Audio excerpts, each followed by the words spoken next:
So next speaker, I would like to invite Professor Kanya Takashi talk about managing Guidewire and device entrapment in PCI, case-based insight and management strategy, please.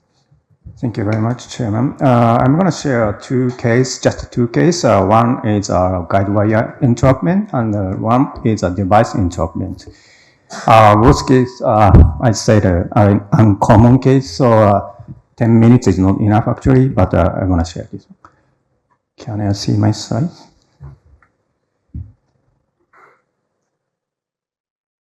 Okay.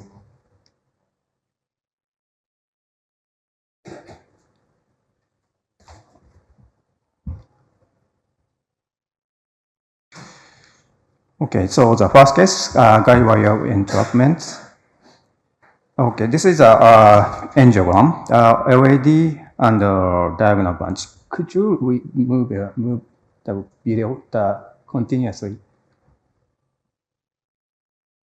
Both, yeah. Okay, so we check the physiological assessment, and the diagonal branch is 0.48, it's positive, and the LAD itself was borderline. So this is a CT scan of this angiogram, LAD, and also the diagonal branch. There's very thick calcium here. So we tried to intervene for diagonal first.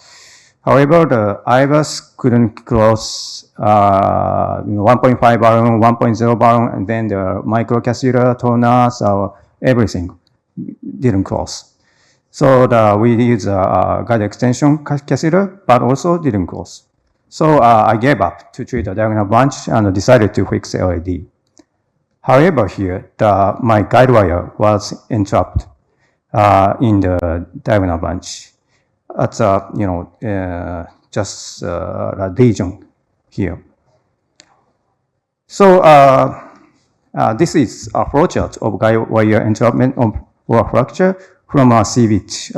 Actually, CVIT have a very nice review paper for bailout for all the complications. This is a guide wire fracture and entrapment. So first, we need to check this guide wire is fractured or not. Then, okay, so this guide wire is not fractured and it's entrapped. So here we check. So what we do is maybe the microcatheter advance and the guide wire, another guide wire, or maybe ballooning and snelling, and also put the guide wire and the microcatheter as a unit. The last thing we do is pull during the guide catheter is trapping. So I tried all these technique, but it didn't work. So as you can see, the flow of the diagonal branch is getting worse.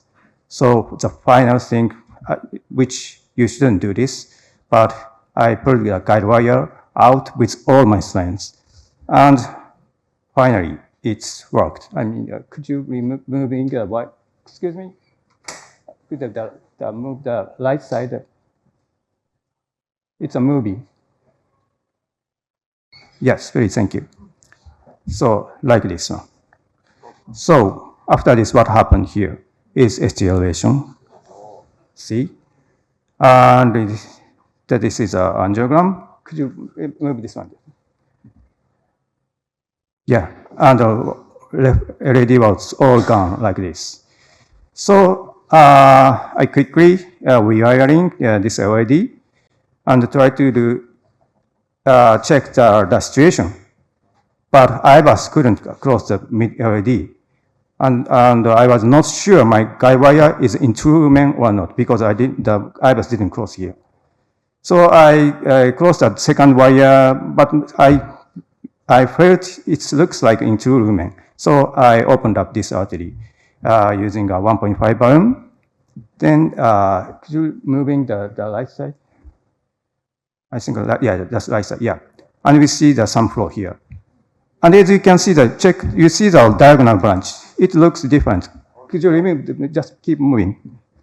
It's fantastic. The diagonal is bigger than the Yes, LED that's now. true. Yes, that's true. Yes, that's what I Fantastic. want to do. You did Yeah. a good job. Could you move the right side? It's a movie. No, the previous one. No. So the right side? Yes.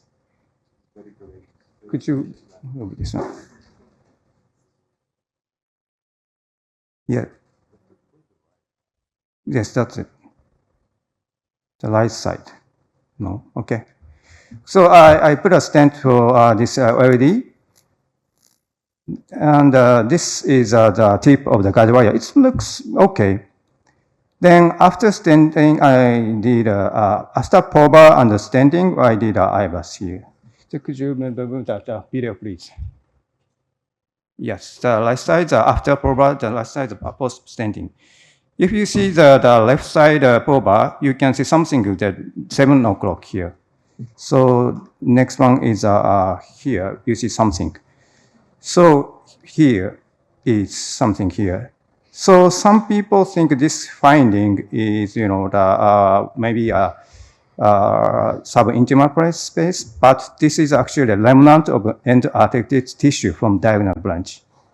Because after the Guidewire product, I did end atherectomy unintentionally. So this is after the coronary CT scan. But before stenting, we see something in diagonal, like calcified plaque here. But after the aberrant endarterectomy, we didn't see any calcified plaque here. So Very elegant. yes. So after that, but after the 3 months period, we see some waste stenosis like this. So how do you do this one? The PCI standing proper, whatever. So I did a PCI for this diagonal branch. Could you move the video, please? The left side, yes, thank you. I did this time just proper here using a ballooning. And right side. Yes, please, thank you. So after proper, you see this one. So the first angiogram after the endarterectomy, you see looks better diagonal branch. Then with stenosis, after that, we did proper. This is our Entrapment Guidewire Entrap case. So next one, the device entrapment. This is also uncommon case. Target is circumflex, this heavy calcified OM branch here. This is an angiogram. This OM branch here is a lesion. Okay, so for this region, I use a 6 French guiding and a guided extension catheter, and 1.5 balloon didn't close actually. Then 1.0 balloon closed here. However, after that, 1.5 balloon did not close again. So we did orbital atherectomy here in these regions. Then what happened here was our bipolar guide wire fractured like this. So the guide wire is inside the OM branch. Actually, we know the bipolar wire elements has some fracture at this spring tip point here. So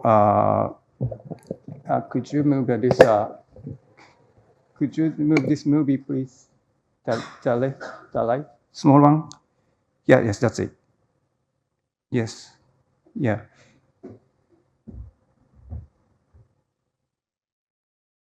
Yeah, like this.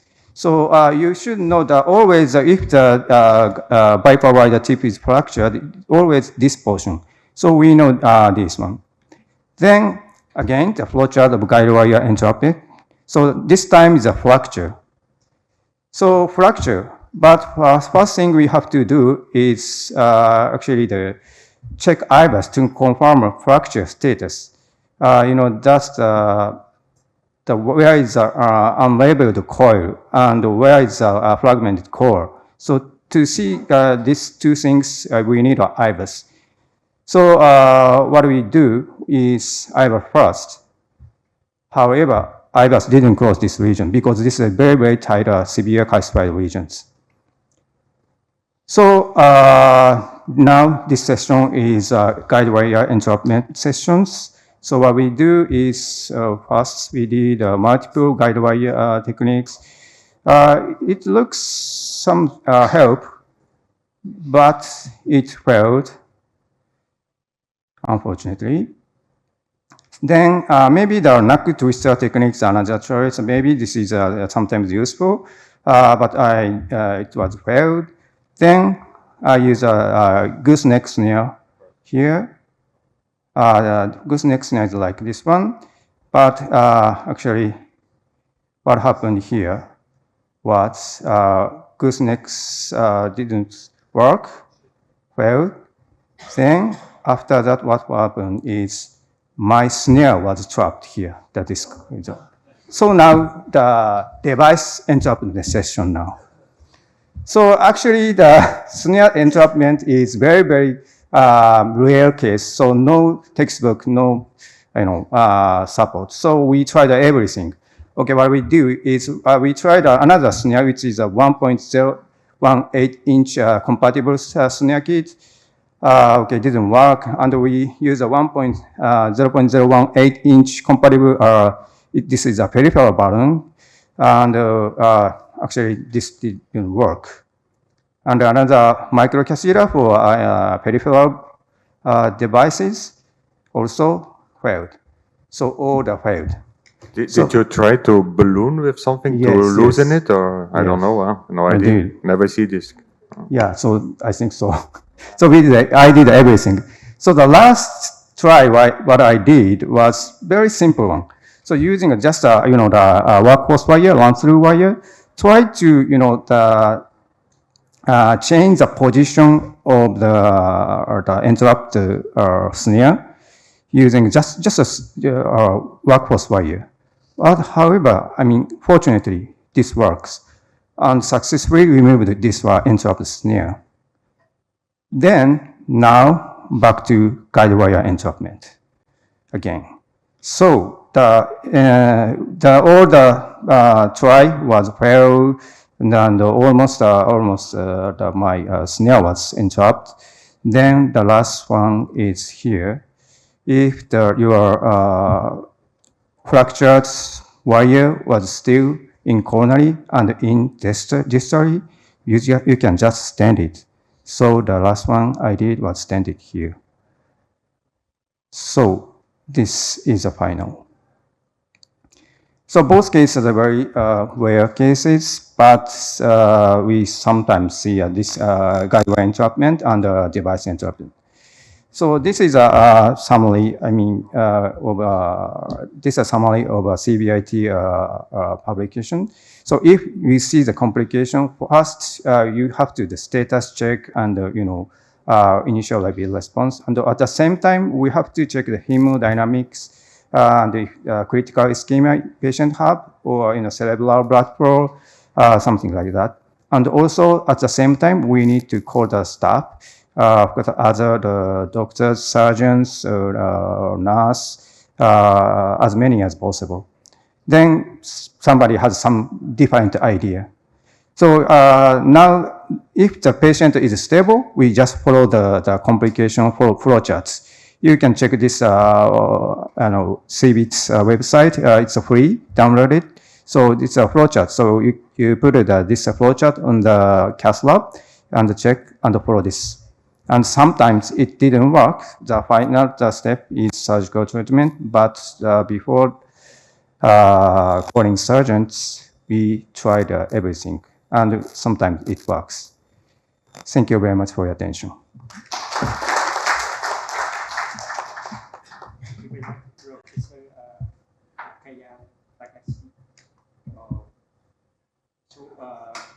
Very interesting lesson, but we